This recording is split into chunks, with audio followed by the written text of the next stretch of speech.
মাত্র ৭ বছরের ছোট্ট একটি বাচ্চা মেয়ে মোমো। এখনও সে তেমন কিছুই বোঝে না। তবে তার জীবনের একমাত্র আশ্রয় ও আপন মানুষ হল তার বাবা। বাবার যত্ন আর নিঃস্বার্থ ভালোবাসায় সে বড় হয়ে উঠছিল। অথচ সেই বাবার জীবনটাও কিন্তু একদমই সহজ ছিল না, কারণ তার বাবা ছিল বাক প্রতিবন্ধী। সে কানেও শুনত না এবং কথাও বলতে পারত না। তবুও সে জীবনের প্রত্যেকটি মুহূর্তে নিজের সমস্ত শক্তি দিয়ে সে তার মেয়েকে আগলে রেখেছে। তাকে খুশি রাখার জন্য প্রতিনিয়ত নিজের জীবনের সঙ্গে লড়াই করে চলেছে, কারণ মোমোর জীবনে সে ছাড়া কেউ ছিল না। মোমোর মা অনেক বছর আগেই তাকে ছেড়ে চলে গিয়েছে, কিন্তু হঠাৎ করে একদিনেই বাবা মেয়ের জীবনে সবকিছু যেন একদম দমকা হাওয়ার মতো বদলে যায়। মোমোর সহজ সরল বাবাকে ফাঁসিয়ে দেওয়া হয় একটি মিথ্যে কেসের মামলায়। ফলে তার বহু বছরের কারাদণ্ড হয়ে যায়। বোবা হওয়ার কারণে নিজেকে নির্দোষ প্রমাণ করতে পারে না সে। কিন্তু যেই বাবাকে ঘিরেই মোমোর ছোট্ট একটি দুনিয়া ছিল, সেই বাবাই যদি তার জীবন থেকে চলে যায়, তখনই নিষ্ঠুর পৃথিবীতে মোমো কিভাবে বেঁচে থাকবে? তো পরবর্তীতে মোমোর জীবনে কি হয়েছিল? মোমোর মতো ছোট্ট একটি বাচ্চা কি তার বাবাকে বাঁচাতে পেরেছিল? সেটাই আমরা দেখব আজকের এই মুভিটির গল্পে। একজন বাবা তার সন্তানের জন্য কি কি করতে পারে, আর একজন সন্তান তার বাবার জন্য ঠিক কোন পর্যায়ে যেতে পারে, সেটাই খুব সুন্দরভাবে ফুটিয়ে তোলা হয়েছে এই মুভিটিতে। গল্পের শুরুটা আপনার মুখে হাসি ফোটালেও গল্পটি দেখতে দেখতে কখন যে আপনার চোখে অশ্রু চলে আসবে সেটা আপনি বুঝতেও পারবেন না। তাহলে চলুন ঘুরে আসা যাক অসহায় এক বাবা মেয়ের জীবনযুদ্ধের গল্প থেকে। তো গল্পটি শুরু হয় চায়নার অনেক ছোট্ট একটি শহরে, যেখানে আমরা একটি পুলিশ ইনভেস্টিগেশন রুমের দৃশ্য দেখতে পাই। এই রুমগুলোতে মূলত আসামিদেরকে জেরা করা হয়। তো এখানে হাতকড়া পরা অবস্থায় ইশারায় কথা বলছিল একটি মেয়ে। মূলত মেয়েটি ছিল বাক প্রতিবন্ধী। সে কথা বলতে পারে না, তবে হাত করার জন্য সে সুন্দরভাবে তার কথাগুলো বোঝাতে পারছিল না, তাই তার হাত করা খুলে দিতে বলা হয়। এরপর মেয়েটি সবকিছু খুলে বলার চেষ্টা করে, আর সাইড থেকে মেয়েটির সঙ্গে একজন সাইন ল্যাঙ্গুয়েজে তার যাবতীয় কথা শুনছে এবং তার সঙ্গে কথা বলছে। এই মেয়েটির নাম ছিল মোমো। মোমো আসামির সঙ্গে কথা বলে জানার চেষ্টা করছে মূল ঘটনা আসলে কি। মূলত মেয়েটির নামে চুরির অভিযোগ আনা হয়েছে। তো আসামি মোমোকে ইশারা দিয়ে বোঝানোর চেষ্টা করে যে সে চুরি করতে বাধ্য হয়েছে, কারণ সে যেখানে কাজ করে সেখানে তার উপর অমানবিক নির্যাতন করা হয়, যার কারণে সে রাগে খুবই চুরি করতে বাধ্য হয়েছে। তবে মোমো মন থেকে বিশ্বাস করে যে সে নির্দোষ। সবকিছু শোনার পর মেয়েটিকে আবারও জেলে পাঠানো হয়। তবে মোমো মন থেকে বিশ্বাস করে যে এই মেয়েটি নির্দোষ, কারণ মোমো মানুষের চোখের অভিব্যক্তি দেখেই বুঝতে পারে যে তার মনের মধ্যে আসলে কি চলছে। তাই সে মেয়েটিকে নির্দোষ প্রমাণ করার জন্য উঠে পড়ে লেগে যায় সমস্ত এভিডেন্স জোগাড় করার জন্য। সে সেই দোকান মালিকের সঙ্গেও কথা বলে, যেখান থেকে সেই মেয়েটিকে চুরি করার অপবাদ দেওয়া হয়েছিল। আর মোমোকে এত উদ্বিগ্ন দেখে একজন পুলিশ জিজ্ঞাসা করে, আমি একটি বিষয় লক্ষ্য করেছি, আপনি সবসময় প্রতিবন্ধী মানুষদের জন্য অনেক বেশি পরিশ্রম করে থাকেন, এমনটা কেন? এরপর দৃশ্য চলে যায় ফ্ল্যাশব্যাকে, অর্থাৎ মোমোর অতীত জীবনে। এখানে আমরা মোমোকে দেখতে পাই। এ সময় মোমোর বয়স ছিল মাত্র ৭ বছর, যে কিনা তার বাবার সঙ্গে খুব সুন্দরভাবে তার দিনগুলো পার করছিল। মোমোর বাবার নাম ছিল জিয়ান, যে কিনা মোমোকে তার জীবনের চাইতেও অনেক বেশি ভালোবাসে। তবে জিয়ানও ছিল একজন বাক প্রতিবন্ধী। সে কথা বলতে পারত না, কিন্তু তার একমাত্র মেয়েকে সে সবসময় পরম যত্নে মানুষ করত। সে প্রতিদিন কাজ করে তার মেয়েকে ভালো রাখার চেষ্টা করে, আর তার মেয়েও তাকে ভীষণ ভালোবাসে। সে ছোট্ট একটা মানুষ হলেও সেও তার বাবার খেয়াল রাখার চেষ্টা করে। মোমোর বাবা জিয়ান আসলে খুবই অল্প আয় করত, তবে তারপরও তাদের বাবা মেয়ের জীবন বেশ ভালোভাবেই চলছিল। তাদের জীবনে যেন সুখের কোনো কমতি ছিল না। তো জিয়ান যখন প্রতিদিন কাজে যায়, তখন সে তার সঙ্গে করে তার মেয়ে মোমোকেও নিয়ে যায়, কারণ সে যেহেতু কথা বলতে পারে না, তাই মোমো তার বাবার সমস্ত কথা মানুষের কাছে বুঝিয়ে দিত। এমনকি তার বাবাকেও সাইন ল্যাঙ্গুয়েজের মাধ্যমে অন্য মানুষ কি বলছে সেটা বুঝিয়ে দিত। অর্থাৎ সে ছিল তার বাবার ট্রান্সলেটর। ছোটবেলা থেকেই তাদের বাবা মেয়ের বন্ডিং অনেক ভালো হওয়ার কারণে মোমো এবং তার বাবা জিয়ান দুজনই দুজনের কথা খুব তাড়াতাড়ি বুঝে ফেলত। মোমো এবং জিয়ান আসলে একটি প্রতিবন্ধী সেন্টারে থাকত, যার কারণে মোমো এই সমস্ত স্পেশাল মানুষের কথা খুব সহজেই বুঝতে পারে। তো একদিন সন্ধেবেলায় বাসায় ফিরে জিয়ান মোমোকে পড়ানোর সময় অন্যান্য বাক প্রতিবন্ধীরা সবাই একসঙ্গে খেলা করছিল। তবে এমন সময় তাদের ভেতর একটা ঝামেলা শুরু হয়ে যায়, আর সেই ঝামেলা জিয়ান থামাতে গিয়ে নিজেই ঝামেলায় পড়ে যায়। এমনকি সেই ঝামেলা একদম হাতাহাতি পর্যন্ত পৌঁছে যায়। কিন্তু এই বিষয়টি যখন মোমো লক্ষ্য করে, তখন তার বাবা এবং সকল বাক প্রতিবন্ধীরা এমন একটা ভাব করে তাদের ভেতর কিছুই হয়নি। মূলত তারা সবাই মোমোর মানসিক বিকাশের দিকটা খেয়াল রাখত, যাতে করে তার ভেতরে কখনো কোনো খারাপ ইফেক্ট না পড়ে। তাছাড়া এখানে সবাই মোমোকে ভীষণ ভালোবাসত। আসলে মোমো এতটাই শান্ত এবং আদরে ছিল যে তাকে ভালো না বেশি কোনো উপায় নেই। মোমো সবার সাথে হাসি আনন্দে মেতে ওঠে। তাদের এই হাসি আনন্দ এবং নাচের মধ্য দিয়ে তাদের ভেতরে যে ঝামেলা হয়েছিল এগুলো সবাই ভুলে যায়। তবে মোমোদের এই আনন্দ বেশিক্ষণ স্থায়ী হয় না, কারণ হঠাৎ করে তাদের ডোরবেল বেজে ওঠে। তারা দেখতে পায় এখানে পুলিশ এসেছে। মূলত পুলিশের কাছে একটি রিপোর্ট আছে। এই প্রতিবন্ধী সেন্টারে নাকি অনৈতিক কাজ চলছে, যার কারণে পুলিশ এখানে এসেছে। পুলিশ তখন ভেতরে এসে দেখতে পায় সবাই খুব হাসি আনন্দে আছে। এরপর তারা যখন সবার কাছে জিজ্ঞাসা করে যে তারা কোনো অবৈধ কাজ করছে কিনা, তখন সবাই একসঙ্গে অস্বীকার করে। তাই পুলিশের মাথাটাই যেন একদম ঘুরে যায়। এই বাক প্রতিবন্ধীরা সবাই এক হয়ে কি বলছে সেটা বোঝার জন্য। আর মোমো এখানে পুলিশের অবস্থা দেখে হাসছিল, আর বাকিরা তখন নিশ্চিন্তে চলে যায় ঘুমানোর জন্য। এরপর জিয়ান দরজা বন্ধ করে তার পুরনো একটি অ্যালবাম বের করে ফেলে, যেখানে মোমোর ছোটবেলার ছবি এবং তার ওয়াইফের ছবি ছিল। আসলে একসময় তার অনেক সুখের একটি সংসার ছিল, তবে এখন সেই সবকিছুই যেন অতীত। এমন সময় মোমো তার বাবাকে এই অ্যালবামটি দেখে ফেলে, আর সে তার কাছে জিজ্ঞাসা করে মা কি আর কখনোই ফিরে আসবে না। একথা শুনে জিয়ানের মন খারাপ হয়ে যায়। সেই সাথে সে পরিস্থিতি সামলানোর জন্য মেয়েকে ইশারা দিয়ে বলে, তোমাকে আমি অনেক বড় একটি স্কুলে ভর্তি করাবো। তবে এতটুকু বাচ্চা মেয়ে বুঝতে পারে যে বড় স্কুলে পড়ার জন্য তার বাবাকে অনেক টাকা জোগাড় করতে হবে, এতে তার বাবার অনেক পরিশ্রম হবে। যার কারণে মোমো বলে যে তার বড় স্কুলে পড়ার কোনো ইচ্ছে নেই, সে বড় স্কুলে যেতে চায় না। কিন্তু মোমোর বাবা তাকে বুঝিয়ে বলে, তোমার কোনো চিন্তা নেই মা, একদিন সবকিছু ঠিক হয়ে যাবে। তুমি যখন বড় হবে তখন আমাদের আর কোনো দুঃখ থাকবে না, কষ্ট তো আমাদেরকে স্পর্শই করতে পারবে না। এরপর জিয়ান পুরাতন একটা ছবি দেখালে মোমো তার বাবাকে দেখে হাসতে থাকে। এভাবেই চলতে থাকে তাদের বাবা মেয়ের জীবন। কয়েকদিন পর হঠাৎ করে একদিন সকালে মোমো বসে তরমুজ খাচ্ছিল। ঠিক সেই সময় তাদের ডোরবেল বেজে ওঠে। দরজা খুললেই দেখা যায় মোমোর মা জিং এসেছে। এতদিন পর মোমো তার মাকে দেখে একদম অবাক হয়ে যায়। আসলে মোমোর বাবা মায়ের অনেকদিন আগেই ডিভোর্স হয়ে গিয়েছে, আর ডিভোর্সের পর থেকে মোমো তার বাবার সঙ্গেই থাকে। এদিকে জিং এতদিন পর তার মেয়েকে নিতে এসেছে। জিং এখানে জিয়ানকে বলে, তুমি আমার জীবনটাও নষ্ট করেছ, এখন আমার মেয়ের ভবিষ্যৎও নষ্ট হয়ে যাবে। তার থেকে ভালো তুমি আমার মেয়েকে আমার কাছে দিয়ে দাও, আমি ভালো চাকরি করে ওকে লেখাপড়া শিখিয়ে মানুষ করব। কিন্তু জিয়ান তো তার মেয়েকে প্রচণ্ড ভালোবাসে, তাই সে কোনোভাবেই তার মেয়েকে দিতে রাজি হয় না। কারণ ছোট থেকে এই পর্যন্ত সে তার মেয়েকে মানুষ করতে পেরেছে, তাহলে বাকি জীবনটাও সে করতে পারবে। আজ হঠাৎ করে এসে তার মেয়েকে নিয়ে যেতে চাইলে সে কেন দেবে? যার কারণে জিয়ান ইশারা দিয়ে জিংকে বলে, আমার মেয়ের ভবিষ্যৎ নিয়ে তোমাকে চিন্তা করতে হবে না, আমি যে করেই হোক কোনো একটা কাজ করে মেয়েকে ভালো স্কুলে পড়াবো, ওকে ভালো রাখবো, ওর ভবিষ্যৎ সুন্দর করে গড়ে তুলব।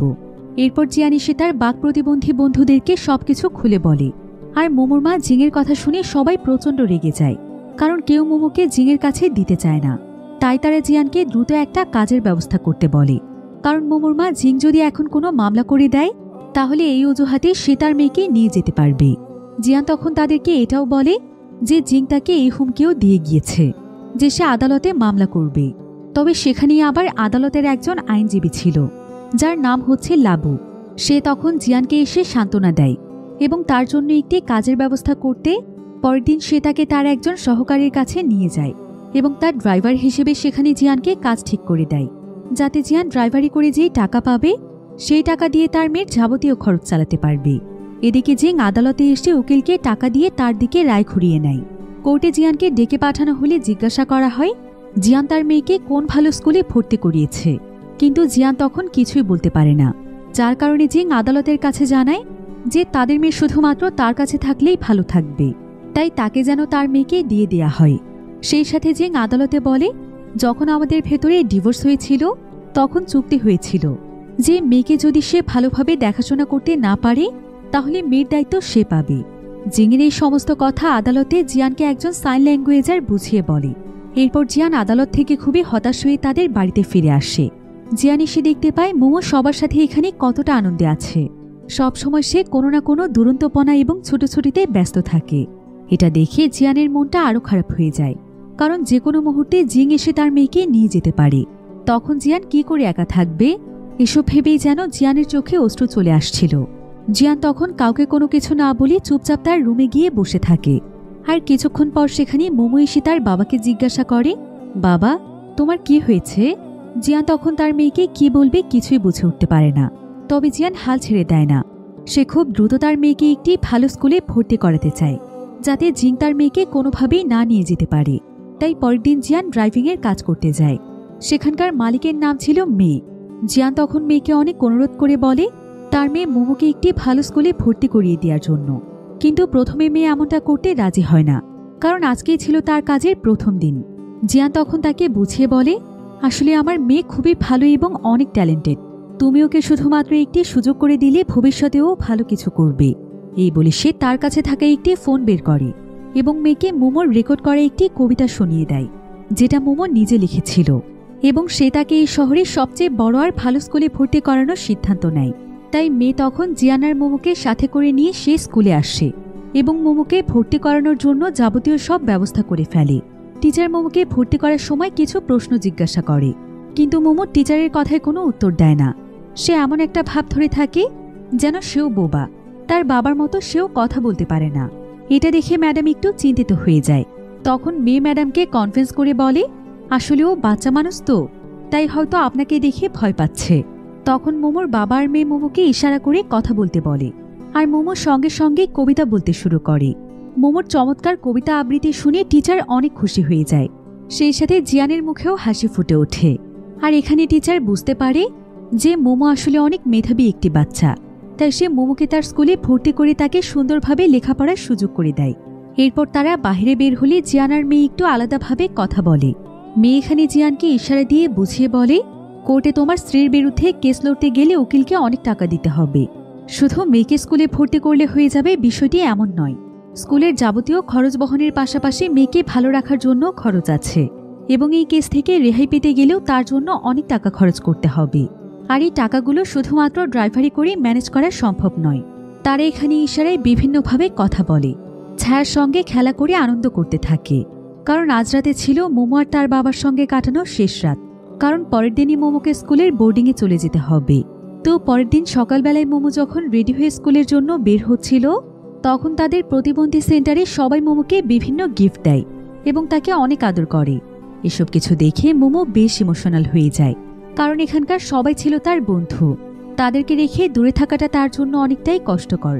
এবার মোমো যখন গাড়িতে উঠে স্কুলের জন্য রওনা হয়, তখন সেখানকার সবাই মোমোর জন্য কাঁদতে থাকে, কারণ তারা সবাই এই বাচ্চাটিকে খুবই ভালোবাসত। তাকে ঘিরেই ছিল তাদের হাসি আনন্দ সবকিছু। কিন্তু একটি বিষয় ভেবে তারা সবাই খুবই খুশি হয় যে মোমো এমন একটি ভালো স্কুলে পড়লে ভবিষ্যতে বড় কিছু করতে পারবে। এদিকে সবাইকে ছেড়ে চলে আসার পর মোমোর আজকে সারাদিন মন খারাপ ছিল। এজন্য সেদিন মোমো স্কুলের টিচারের সঙ্গে কোনো কথাই বলছিল না, সে চুপচাপ ছিল। কিন্তু যখন মোমো বুঝতে পারে যে তার বাবা তাকে এই স্কুলে ভর্তি করানোর জন্য কতটা কষ্ট করেছে, তখন সে তার বাবাকে খুশি করানোর জন্য কথা বলে।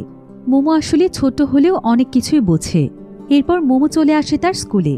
স্কুলে তার দিনগুলো বেশ ভালোই কাটতে থাকে। মোমো খুব অল্প সময়ের ভেতর সবার সঙ্গে ভালো বন্ধুত্ব করে ফেলে। সে নতুন বন্ধু পেয়ে স্কুলে পড়তে এখন ভীষণ ভালোবাসে।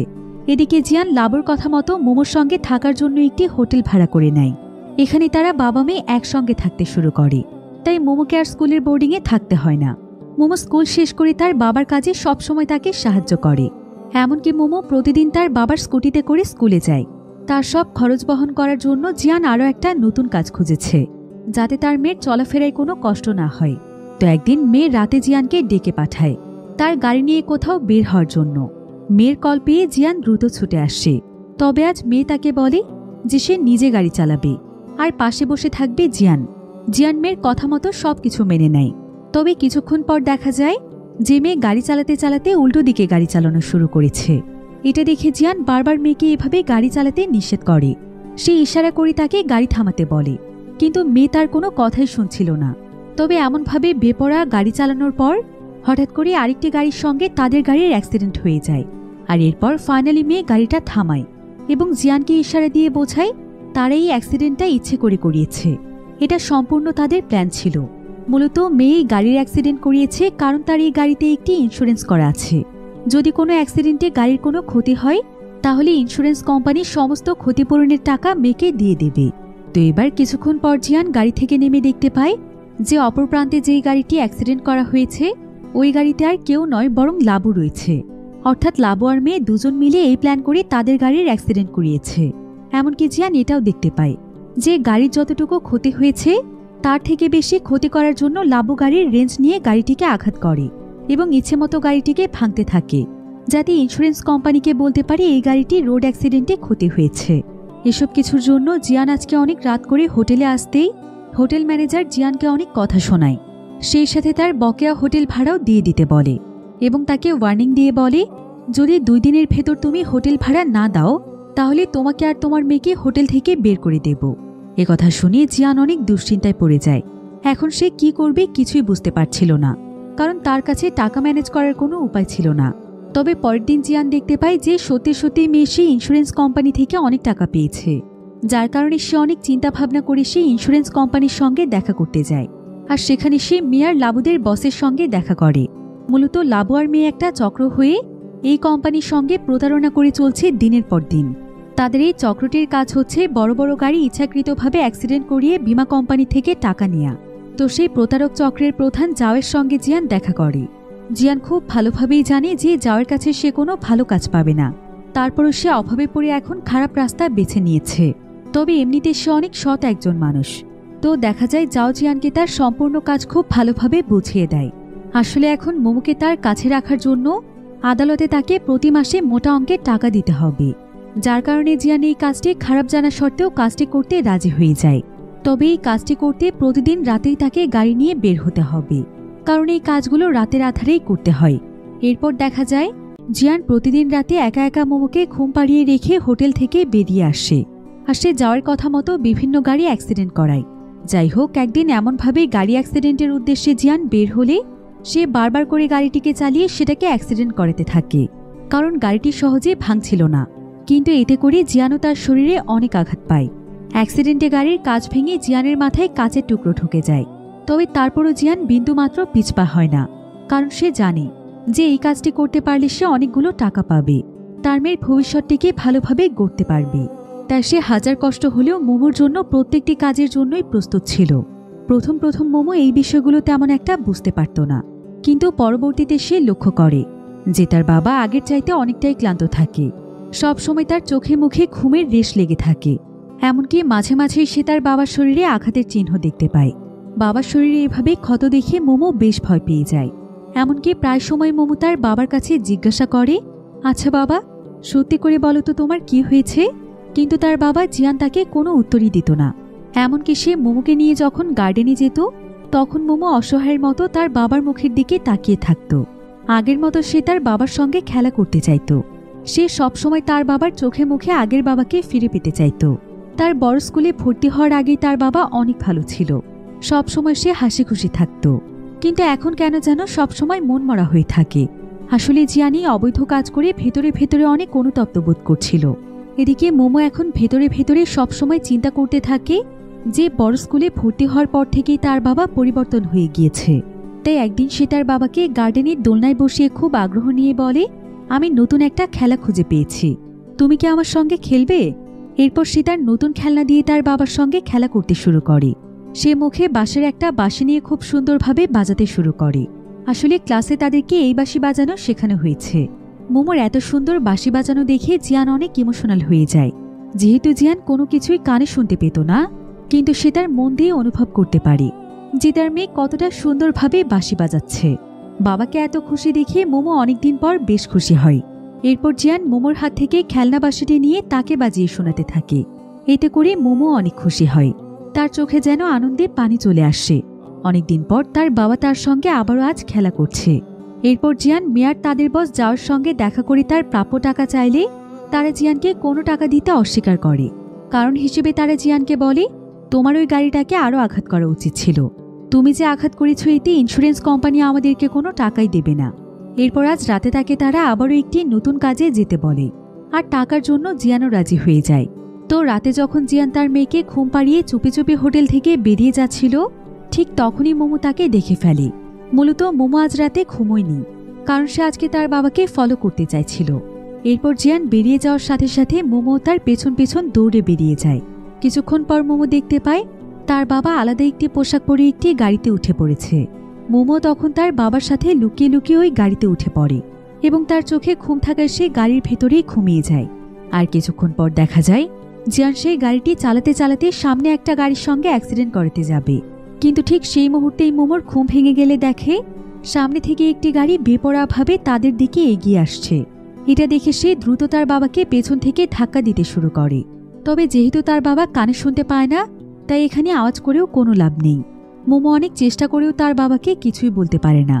এরপর জিয়ান হঠাৎ করে তার মেয়েকে দেখে অনেক ভয় পেয়ে যায়, আর সে তার গাড়িকে নিজের কন্ট্রোলে নেওয়ার চেষ্টা করে, কিন্তু ততক্ষণে অনেক দেরি হয়ে যায়। জিয়ান তার গাড়ির কন্ট্রোল আনতে আনতে বেশ বড় ধরনের একটি দুর্ঘটনা হয়। একটি ওভারব্রিজের সঙ্গে ধাক্কা লেগে গাড়িটি পড়ে যায়। এতে করে গাড়ির ভেতরে থাকা তার মেয়েও অনেক আহত হয়। জিয়ানেরও অনেক আঘাত লেগেছিল।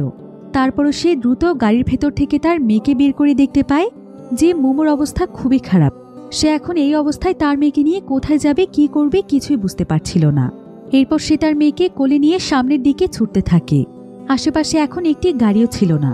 জিয়ানের এমন অবস্থা যে সে চিৎকার করে কাউকে ডাকতেও পারে না। জিয়ান শুধু পাগলের মতো তার মেয়েকে নিয়ে ছুটতে থাকে। মনে হচ্ছিল কেউ যেন তার হৃৎপিণ্ডের একটি টুকরোকে নিয়ে যাচ্ছে। জিয়ান অনেক চেষ্টা করেও সেখানে কারো সাহায্য পায় না। তবে সে অনেক কষ্ট করে কোনো মতে তার মেয়েকে নিয়ে হসপিটালে পৌঁছে যায়, কিন্তু সে ডক্টরকে কোনো কিছু বলে বোঝাতে পারছিল না, কারণ হাসপাতালে সাইন ল্যাঙ্গুয়েজ বোঝার মতো কেউ ছিল না। ডক্টররা যখন জিয়ানের কাছে বারবার তার পরিবারের খোঁজ করছিল, এক পর্যায়ে জিয়ান বাধ্য হয়ে ডক্টরকে তার ওয়াইফ জিংয়ের নাম্বার দিয়ে দেয়, কারণ ডক্টররা তার কথা বুঝতে না পারার কারণে তারা তাদের পরিবারের অন্য কারোর সাথে কথা বলতে চাইছিল। তাই জিয়ান বাধ্য হয়ে জিংয়ের নম্বরটি দিয়ে দেয়, যাতে করে জিং এসে অন্তত ডক্টরদেরকে বুঝিয়ে বলতে পারে যেন তারা তার মেয়ের ভালোভাবে চিকিৎসা করে। এদিকে জিন হসপিটাল থেকে খবর পাওয়ার সঙ্গে সঙ্গে সেখানে দৌড়ে ছুটে আসে। হসপিটালে এসে সে দেখতে পায় জিয়ানের খুবই বাজে অবস্থা, আর সে মন খারাপ করে বাহিরে বসে আছে। এরপর জিং যখন ডক্টরের সঙ্গে কথা বলতে আসে, তখন সে জানতে পারে মোমোর অবস্থা অনেক খারাপ। সে গুরুতরভাবে আঘাত পেয়েছে, আর তার শরীর থেকে অনেক রক্তক্ষরণ হয়েছে। তার চিকিৎসার জন্য অনেক টাকার প্রয়োজন। এসব জানতে পেরে জিয়ান খুবই কষ্ট পায়। সে যেন তার নিজেকেই ক্ষমা করতে পারছিল না, কারণ তার ভুলের কারণেই তার মেয়ের সঙ্গে এমন কিছু হয়েছে। সে যদি কোনো অন্যায় পথ বেছে না নিত, আজকে হয়তো তার মেয়ে মোমোর এই অবস্থা হতো না। সে ভাবছিল সৃষ্টিকর্তা হয়তো তাকে শাস্তি দিয়েছে, তার পাপের জন্য তার মেয়েকে আজকে চরম মূল্য দিতে হচ্ছে। জিং তখন মোমোকে তার বুকে জড়িয়ে নিয়ে বাইরে বেরিয়ে আসে, কারণ মোমোর কন্ডিশন এখন কিছুটা ভালো হয়েছে। তাই ডক্টর মোমোকে বাড়িতে নিয়ে যেতে বলেছে।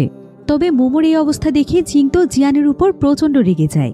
সে মোমোকে বুকে জড়িয়ে নিয়ে জিয়ানকে উদ্দেশ্য করে বলে যে তার জন্যই আজকে তার মেয়ের এই অবস্থা। এত বড় ঘটনার পর সে তো আর কোনোভাবেই তার মেয়েকে তার কাছে রাখবে না। মোমোকে যেভাবেই হোক সে নিয়ে যাবে। এসব বলে জিং তখন জোর করে মোমোকে নিয়ে যাচ্ছিল, কিন্তু জিয়ান এখানে কথা বলতে না পারলেও বারবার জিংকে অনুরোধ করছিল যাতে করে সে কোনোভাবেই তার মেয়েটাকে নিয়ে না যায়, কারণ তার মেয়েটিই তো তার বেঁচে থাকার শেষ অবলম্বন। কিন্তু জিং তার উপর এত বেশি রেগেছিল যে সে তার কোনো কথাই শুনতে চাইছিল না। এমনকি আজ থেকে সে জিয়ানকে মোমোর কাছ থেকে দূরে থাকতে বলে এবং বলে যে তার সঙ্গে তাদের আদালতে দেখা হবে। এই বলে সে মোমোকে নিয়ে সেখান থেকে চলে যায়। এবার মোমো একটু সুস্থ হলে জিয়ানকে আদালতে ডাকা হয়। জিয়ান এখানে লজ্জায় তার মাথায় নিচু করে রাখে, কিন্তু সে তার মেয়ে মোমোকে দেখার জন্য একদম অস্থির হয়ে পড়েছিল। তবে জিং তাকে বলে যে সে যেন তার মেয়ের কথা বলার সাহস দ্বিতীয়বার না করে। জিয়ান তখন বুঝতে পারছিল না যে সে আদালতে আজকে কি বলবে, যাতে করে তারা তার মেয়েকে তাকে ফিরিয়ে দেয়। এরপর অনেক সাহস করে জিয়ান তাদের সবাইকে বুঝিয়ে বলে যে তার সঙ্গে আসলে কি কি হয়েছিল, কেন তার মেয়ের এই অবস্থা হয়েছে। সবকিছু শোনার পর আদালতে সিদ্ধান্ত নেওয়া হয় যে মোমো আজকে যাকে বেছে নেবে তার কাছেই তাকে দিয়ে দেয়া হবে। তাই কিছুক্ষণ পর মোমোকে সেখানে নিয়ে আসা হয়। মোমো প্রায় অনেক সময় যাবৎ তার বাবার মুখের দিকে তাকিয়ে থাকে। তবে তার বাবা লজ্জায় তার দিকে চোখ তুলে তাকাতে পারছিল না, কারণ তার জন্যই তো তার মেয়েকে কতটা কষ্ট পেতে হয়েছে। এরপর মোমোকে প্রশ্ন করা হয় যে সে কার সঙ্গে থাকতে চায়, তার বাবার সঙ্গে নাকি তার মায়ের সঙ্গে। এই প্রশ্ন শুনে মোমো একদম নিস্তব্ধ হয়ে যায়। সে সেখানে কোনো কথাই বলছিল না। আসলে একজন সন্তানের কাছে এই প্রশ্নটি সবচাইতে কঠিন প্রশ্ন। এবার মোমো প্রায় অনেক সময় যাবৎ চিন্তাভাবনা করে তার একটি আঙুল তার মায়ের দিকে দেখিয়ে দেয়, অর্থাৎ সে তার মায়ের সঙ্গে থাকতে চায়। এটা দেখে জিং প্রচণ্ড খুশি হয়ে যায়, আর সে দৌড়ে গিয়ে মোমোকে জড়িয়ে ধরে। আর জিয়ানের হৃদয়টা যেন একদম ভেঙে চুরে তছনছ হয়ে যায়, কারণ যে মেয়েকে সে ছোটবেলা থেকে এতটা কষ্ট করে লালন পালন করেছে, সেই মেয়ে কিনা আজকে তাকে রেখে তার মাকে বেছে নিয়েছে। তাই জিয়ান খুবই কষ্ট পাচ্ছিল, কারণ জিয়ান জানত যে মোমো যদি জিংয়ের কাছে চলে যায় তাহলে জিং তাকে মোমোর সঙ্গে দেখা করতে দেবে না। তাই তার খুবই কষ্ট হচ্ছিল। এবার আদালত থেকে জিংয়ের কাছে মোমোর সমস্ত দায়িত্ব দেয়া হয়, অর্থাৎ জিং মোমোকে পেয়ে যায়। আসলে জিং মোমোকে তার বাবার ব্যাপারে সবকিছু খুলে বলেছিল, যে তার বাবা কিভাবে অবৈধ কাজে নিজেকে জড়িয়ে ফেলেছে। তাই হয়তো মোমোর তার বাবার প্রতি ঘৃণা তৈরি হয়েছে, এজন্যই আজকে সে তার মাকে বেছে নিয়েছে। এদিকে জিয়ান মনে মনে চিন্তা করে যে মোমো যে সিদ্ধান্ত নিয়েছে সেটা একদম সঠিক সিদ্ধান্ত। তার মেয়েটা ছোট হলেও অনেক বুদ্ধিমান, কারণ মোমো তার মায়ের কাছেই বেশি ভালো থাকবে।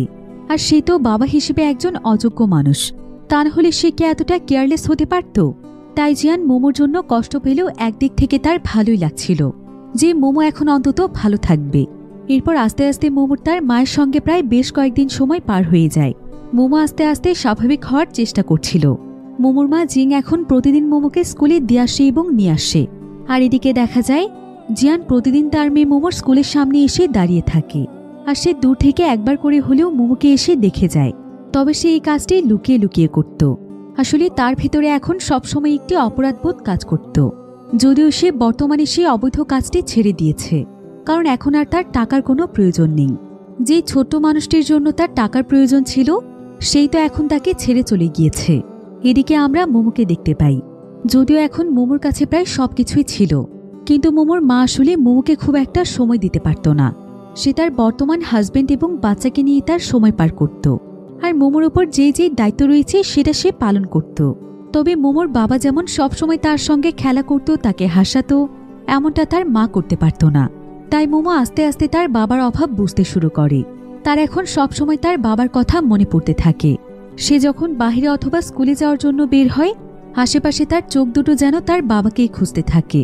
সে তার বাবার সঙ্গে কাটানোর সেই সুন্দর মুহূর্তগুলো মনে করতে থাকে, যে তার বাবা তাকে খুশি করার জন্য কত কিছু করেছে। মানুষটা কথা বলতে না পারলেও মোমোর কখনো একা ফিল হতো না, কিন্তু এখন তার মনে হচ্ছে সে পৃথিবীতে একদম একা, যার কারণে সে এখন কোনো কিছুতেই মনোযোগ দিতে পারে না। এমনকি ঠিকমতো খাওয়া দাওয়া করে না, ঘুমায় না, সেই সাথে কারোর সঙ্গে তেমন কথাও বলে না। তার মুখটা সবসময় মলিন হয়ে থাকে। আর এই বিষয়গুলো জিং লক্ষ্য করে বুঝতে পারে যে মোমো আসলে তার বাবা জিয়ানকে অনেক মিস করছে। মোমো প্রতিদিন রাতের বেলা একা একা ছায়ার সঙ্গে হাত নাড়িয়ে খেলা করত, ঠিক যেমনটা সে তার বাবার সঙ্গে খেলত। অন্যদিকে জিয়ানেরও মোমোর মতোই অবস্থা। মোমোকে ছাড়া তার জীবনের যেন সমস্ত রং হারিয়ে গিয়েছে। সে তার মেয়ে মোমোর রেখে যাওয়া খেলনাবাসিগুলো দিয়ে খেলা করে, আর সে তার মেয়েকে মনে করতে থাকে। তো একদিন জিয়ান এমন বাসি নিয়ে খেলা করার সময় সেখানে লাবু আসে এবং দেখতে পায় যে জিয়ান এমন অদ্ভুত আচরণ করছে। এটা দেখে লাবু তাকে বলে, তুমি তো আর কিছুদিনের ভেতর তোমার মেয়ের জন্য পাগল হয়ে যাবে, নিজেকে একটু স্বাভাবিক করার চেষ্টা করো। তোমার মেয়েকে এত ভালোবাসার পরও তোমার মেয়ে তো তোমাকে ছেড়ে চলে গিয়েছে। এরপর লাবু তাকে থ্রেট দিয়ে বলে, তুমি আদালতে গিয়ে আমাদের কোম্পানির নামে কোনো কিছু বলবে না। যদি আমাদের সম্পর্কে কোনো কিছু বলেছ তাহলে আমরা কিন্তু তোমার অবস্থা খারাপ করে ফেলব। এই বলে সে জিয়ানকে ধাক্কা মেরে দিয়ে সেখান থেকে চলে যায়।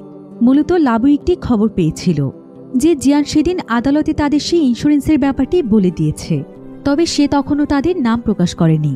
তাই সে আজকে তাকে থ্রেট দিয়ে গিয়েছে, যাতে করে সে তাদের নাম কখনোই কাউকে না বলে। অন্যদিকে আজকে মোমো যখন তার বিছানায় ঘুমোতে যায়, তখন মোমোর মা তাকে বলে যে তারা মোমোকে নিয়ে সারা জীবনের জন্য নিউজিল্যান্ডে চলে যাবে। সেখানে গেলে মোমো খুব সুন্দর একটি ভবিষ্যৎ পাবে। সে তার জন্য নিউজিল্যান্ডের সবচাইতে বড় স্কুলে অ্যাডমিশনের ব্যবস্থা করে ফেলেছে। তবে এসব শুনে মোমো একটি কথাও বলে না। এরপর দেখতে দেখতেই মোমোর নিউজিল্যান্ডে যাওয়ার দিন চলে আসে। তবে এই কয়েকদিন মোমো তার বাবাকে অনেক খুঁজেছে, যাতে করে সে তার বাবাকে জানাতে পারে যে সে তাকে ছেড়ে অনেক দূরে চলে যাচ্ছে, কিন্তু সে কোনো জায়গাতেই তার বাবাকে একটিবারের জন্য দেখতে পায় না। এবার মোমো যখন এয়ারপোর্টে বোর্ডিং পাস করছিল, তখনও তার চোখ দুটো আশেপাশে তার বাবাকেই খুঁজছিল।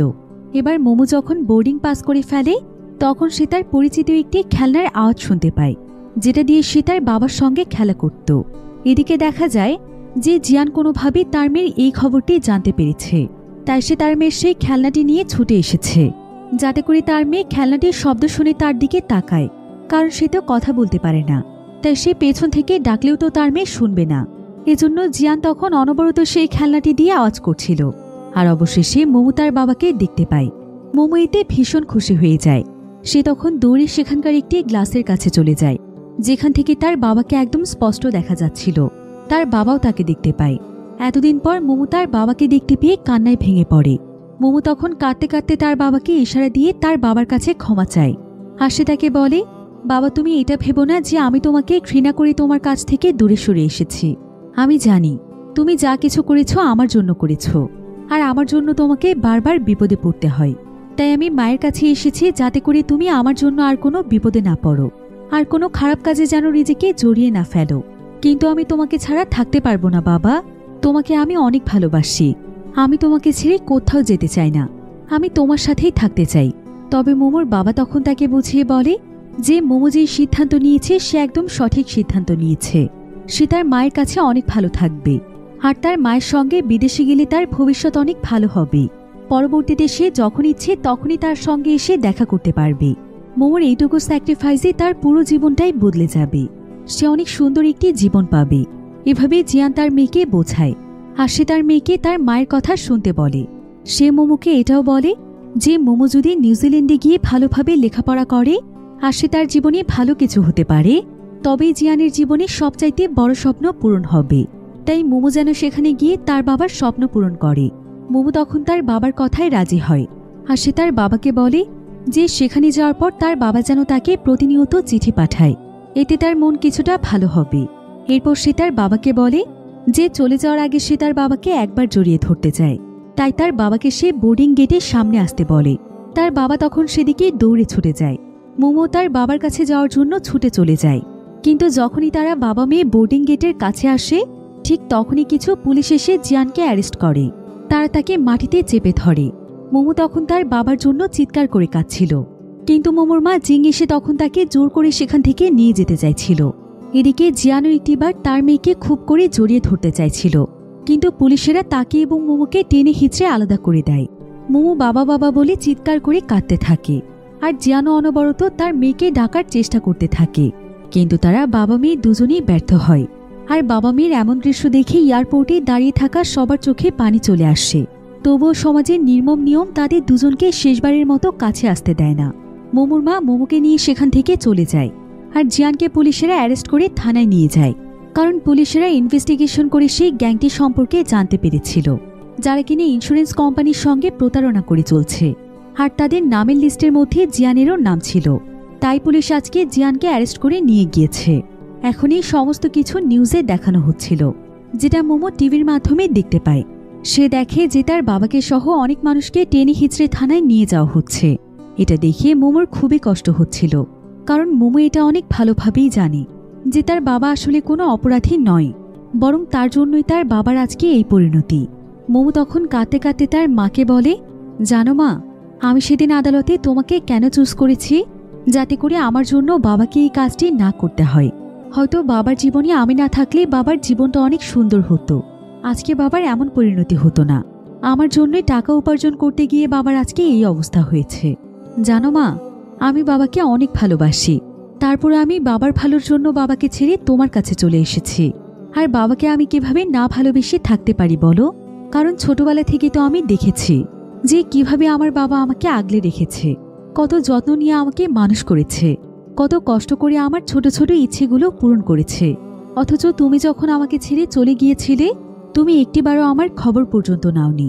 তুমি তোমার নতুন পরিবার নিয়ে বেশ ভালোই ছিলে, কিন্তু অন্যদিকে আমার বাবা আমার জন্য নিজের পুরো জীবনটাই দিয়ে দিয়েছে।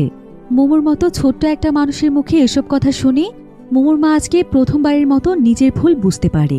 সে বুঝতে পারে যে সে জিয়ান এবং মোমোর সঙ্গে কত বড় অন্যায় করেছে। মাকে ছাড়া মোমোর কতটা কষ্ট হয়েছে। তবে জিয়ান মোমোকে মা বাবা দুজনের ভালোবাসাই দিয়েছে। মোমো তখন কাঁদতে কাঁদতে তার মায়ের কাছে অনুরোধ করে যে তার মা যেন তার বাবাকে সাহায্য করে, তার বাবাকে যেন সে জেল থেকে বের করে নিয়ে আসে। এর বিনিময়ে তার মা তাকে যা বলবে সে তাই শুনবে। তার মা জিং এতে ইমোশনাল হয়ে তাকে জড়িয়ে ধরে আর আশ্বাস দেয় যে সবকিছু ঠিক হয়ে যাবে। এবার কিছুদিন পর জিয়ানকে আদালতে নিয়ে আসা হয়, কারণ আজকে আদালতে রায় দেয়া হবে। জিয়ানের জন্য জিয়ানের সমস্ত বন্ধুরা আদালতে এসেছিল, এমনকি জিংও তার মেয়ে মোমোকে নিয়ে সেখানে চলে এসেছে। আর মোমো যখন এখানে তার বাবাকে হাতকড়া পরা অবস্থায় দেখতে পায়, তখন তার ভেতরে খুবই কষ্ট হচ্ছিল। সে সেখানে বসে বসে কাঁদছিল। এদিকে জিয়ানকে দেখে সবাই ইশারা দিয়ে আশ্বাস দিচ্ছিল যে সবাই তার পাশে আছে। সে যেন কোনো ভয় না পায়। একজন সাইন ল্যাঙ্গুয়েজের উকিল এখানে জিয়ানের কাছে জানতে চায় যে এসবের সঙ্গে কে কে জড়িত। সে যদি এখানে সত্য কথা বলে এবং সকলের নাম প্রকাশ করে তাহলে তার শাস্তি অনেকটাই কমে যাবে। কিন্তু এখানে জিয়ানের উত্তর শুনে সবাই একদম অবাক হয়ে যায়, কারণ জিয়ান এখানে বলে যে এই কেসে কারো কোনো দোষ নেই, সমস্ত দোষ তার। এসব কিছু সে নিজেই পরিচালনা করেছে। তার পরিকল্পনাতেই বীমা কোম্পানিকে ধোঁকা দেওয়া হয়েছে। এমনকি সে এখানে তাদের বস চাও লি বা কারো ব্যাপারে কিছু বলে না, বরং সে সমস্ত দোষ নিজের ঘাড়ে তুলে নেয়। সবাই এতে অনেক দুশ্চিন্তায় পড়ে যায়। এমনকি জিয়ানের বন্ধুরা চিৎকার করে বলতে থাকে যে জিয়ানের মতো মানুষ কখনোই এই ধরনের অপরাধ করতে পারে না। সে শুধুমাত্র বাধ্য হয়ে এই কাজের সঙ্গে জড়িয়ে পড়েছে। কিন্তু তাই বলে এমনটা নয় যে সে নিজে এই প্ল্যান তৈরি করেছিল। তার মতো এমন অসহায় এবং বোবা একজন মানুষ এগুলো কিভাবে করতে পারে? কিন্তু জিয়ান যেহেতু এখন নিজেই সবকিছু স্বীকার করে নিয়েছে, তাই এখন কেউ কিছু বললে কিছুই যায় আসে না। এজন্য জিয়ানকে আদালতে প্রায় 25 বছরের সাজা দেওয়া হয়। এতে করে সেখানে উপস্থিত সবাই একদম উত্তেজিত হয়ে পড়ে। এদিকে রায় দেওয়া শেষ হলে জিয়ানকে পুলিশেরা টেনে নিয়ে যাচ্ছিল, কিন্তু মোমো এটা কোনোভাবেই মানতে পারছিল না। সে সেখানে চিৎকার করে কাঁদছিল, আর সে জজকে বারবার বলছিল যে তার বাবা নির্দোষ, তার বাবা এমন কাজ করতে পারে না। মোমো তখন দৌড়ে তার বাবার কাছে ছুটে আসে, যাতে করে পুলিশেরা তার কাছ থেকে তার বাবাকে ছিনিয়ে নিয়ে না যায়। মোমো বারবার কাঁদতে কাঁদতে পুলিশদের কাছে অনুরোধ করছিল। এমনকি জিংও মোমোর পরিস্থিতি দেখে পুলিশদের কাছে অনুরোধ করছিল যাতে করে কেসটি আরও একবার তদন্ত করে দেখা হয়। এদিকে মোমো আর কোনো উপায় না পেয়ে মেয়ের কাছে সাহায্য চায়, যে কিনা তাকে স্কুলে ভর্তি হতে সাহায্য করেছিল। সে বলে যে মেয়ে তো তার বাবার সম্পর্কে জানে, তাই মেয়ে যেন তার বাবাকে বাঁচিয়ে নেয়। কিন্তু মেয়ে এখানে চুপচাপ দাঁড়িয়েছিল। তবে যখন সে বাবার জন্য মোমোর এমন আর্তনাদ উপলব্ধি করতে পারে, তখন সে নিজের ভুল বুঝতে পারে। আর সে আদালতে সবার সামনে চিৎকার করে বলে যে এই কেসে জিয়ানের সত্যি সত্যি কোনো দোষ নেই, বরং দোষ তো হচ্ছে তার এবং তাদের বস চাওয়ের। তাদের টিমে আরও বেশ কিছু মানুষ আছে যারা কিনা জিয়ানের অসহায়ত্বকে কাজে লাগিয়ে তাকে নোংরা কাজে ইনভলভ করেছে। জিয়ান তো আসলে খুবই সৎ একজন মানুষ। সে কখনোই কারো ক্ষতি করেনি, আর সে যা করেছে তার মেয়ের জন্য করেছে। তার মেয়েকে একটু ভালো রাখতে সে তার পুরো জীবনটাই দিয়ে দিয়েছে। আর সে আদালতে মিথ্যে কথা বলেছে তার মেয়েরই জন্য, কারণ তাদের বস চাও তাকে থ্রেট দিয়েছে যে যদি জিয়ান আদালতে সমস্ত সত্য কথা বলে দেয় তাহলে সে তার মেয়ের ক্ষতি করবে। এজন্য জিয়ান বাধ্য হয়ে সমস্ত দোষ নিজের উপর নিয়েছে। তবে মেয়ে এখানে শুধুমাত্র এইটুকুই নয়, বরং সকলের সামনে এটাও বলে দেয় যে তার বস চাও এবং আরও বেশ কয়েকজন অপরাধী এখানেই উপস্থিত আছে। পুলিশেরা তখন সঙ্গে সঙ্গে তাদেরকে গ্রেফতার করে ফেলে। আর মেয়ের এত ভালো মানসিকতা দেখে জিয়ান তো একদম অবাক হয়ে যায়, কারণ সে মেয়েকে খারাপ ভেবেছিল। কিন্তু আসলে মেয়েও বাধ্য হয়ে এই কাজগুলো করেছিল। জিয়ান তখন মেয়েকে মন থেকে ধন্যবাদ জানায়। এরপর মেয়ে এখানে জিয়ানকে বলে যে তার মেয়ে মোমো এখন একদম সুরক্ষিত। এই কেসে জড়িত থাকার কারণে তার হয়তো অল্প কিছুদিন শাস্তি হতে পারে, কিন্তু কারাগারে থেকে সে যেন তার মেয়ের ব্যাপারে কোনো দুশ্চিন্তা না করে, কারণ মোমোর আর কোনো বিপদ নেই। এবার আদালতে পুনরায় রায় ঘোষণা করা হয়। জিয়ানের অপরাধ অনুযায়ী তাকে এবার 5 বছরের কারাদণ্ড দেওয়া হয়। আর জিয়ান তার শাস্তি মাথা পেতে নেয়। তবে জিয়ান জানে যে তার মেয়ের এতে কতটা কষ্ট হচ্ছে। এরপর জিয়ানকে তার মেয়ের সাথে কথা বলার সুযোগ দেয়া হয়। জিয়ান তখন ইশারার মাধ্যমে তার মেয়েকে বলে, আমি জানি আমার মেয়ে মোমো সবচেয়ে বেশি বুদ্ধিমান এবং সমস্ত বাচ্চাদের চাইতে বেশি বুঝদার, তাই নিশ্চয়ই তুমি আমার পরিস্থিতিগুলো বুঝতে পারছো। আসলে আমাদের জীবনে এমন অনেক কিছু ঘটে যায় যেটার জন্য আমরা প্রস্তুত থাকি না, কিন্তু সময়ের সাথে সাথে আমাদেরকে সবকিছু মেনে নিতে হয়। আমার মাঝে মাঝে কি মনে হয় জানো, যে তোমার মতো এত লক্ষ্মী একটি বাচ্চার বাবা হওয়ার যোগ্যতা আমার নেই। আমি জানি না আমি কি এমন ভালো কাজ করেছি যে সৃষ্টিকর্তা আমাকে তোমার মতো একজন সন্তান উপহার দিয়েছে। তবে আমি চাইব যে তুমি আমার জীবন থেকে শিক্ষা গ্রহণ করো। জীবনে যতই কঠিন পরিস্থিতি আসুক না কেন, সবসময় তুমি সৎ থাকবে, সৎ পথে জীবনযাপন করে মানুষের মতো মানুষ হবে। এটাই আমার জীবন সার্থক হবে। তবে আমি কথা বলতে পারি না, এতে আমার কোনো আফসোস নেই। কিন্তু আজকে আমার একটি বিষয় নিয়ে খুবই আফসোস হচ্ছে, যে যদি আমি একটু কানে শুনতে পেতাম তাহলে আমার মেয়ের মিষ্টি কণ্ঠটা একটু শুনতে পারতাম, যেটা তোমার কাছ থেকে দূরে চলে গেলেও আমার কানে সারাদিন বাজত। আমি জানি তোমার কণ্ঠ পৃথিবীর সবচাইতে সুন্দর কণ্ঠ, যেটা আমি হৃদয় দিয়ে অনুভব করতে পারি। তবে তুমি আমাকে কথা দাও যে তুমি আমার জন্য একদম মন খারাপ করবে না। আমি যখন আবারও তোমার কাছে ফিরে আসব তখন তুমি মানুষের মতো মানুষ হবে। বাবার কথাগুলো শুনে মোমোর চোখ দিয়ে অশ্রু গড়িয়ে পড়ছিল, কিন্তু তারপরেও বাবাকে খুশি করার জন্য সে হাসছিল। এই ঘটনার পর প্রায় অনেকগুলো বছর সময় পার হয়ে যায়। এখানে আমরা মোমোকে দেখতে পাই। বর্তমানে সে অনেক বড় হয়ে গিয়েছে, আর সে এখন বোবা মানুষদের জন্য একজন ট্রান্সলেটর হয়ে কাজ করছে। বিশেষ করে যেই সমস্ত বোবা মানুষেরা মিথ্যে মামলায় ফেসে যায়, মোমো তাদের হয়ে আদালতে লড়াই করে, কারণ তার বাবার সঙ্গে ঘটে যাওয়া ঘটনা তার হৃদয়ে অনেক গভীর প্রভাব ফেলেছিল। তাই যেই সমস্ত বোবা মানুষেরা তাদের কর্মক্ষেত্রে নির্যাতনের শিকার হয়, মোমো তাদের জন্য তার সাধ্যমতো সবকিছু করার চেষ্টা করে। এবার একদম শেষ দৃশ্যে দেখা যায় যে জিয়ান তার মেয়ের জন্য বাইরে দাঁড়িয়ে অপেক্ষা করছিল, অর্থাৎ জিয়ান জেল থেকে ছাড়া পেয়েছিল, আর সে এখন তার মেয়েকে নিয়ে খুব সুন্দরভাবে আগের মতোই জীবন কাটাচ্ছে। তো এমনই একটি সুন্দর এন্ডিংয়ের মাধ্যমে গল্পটি এখানেই শেষ হয়ে যায়। এই গল্পটি আপনাদের কাছে কেমন লেগেছে সেটা অবশ্যই আমাকে ভিডিওর নিচে কমেন্ট করে জানাতে ভুলবেন না। আজকের ভিডিও এই পর্যন্তই। দেখা হবে পরবর্তী নতুন কোনো ভিডিওতে। সে পর্যন্ত সবাই ভালো থাকুন, সুস্থ থাকুন। আল্লাহ হাফেজ।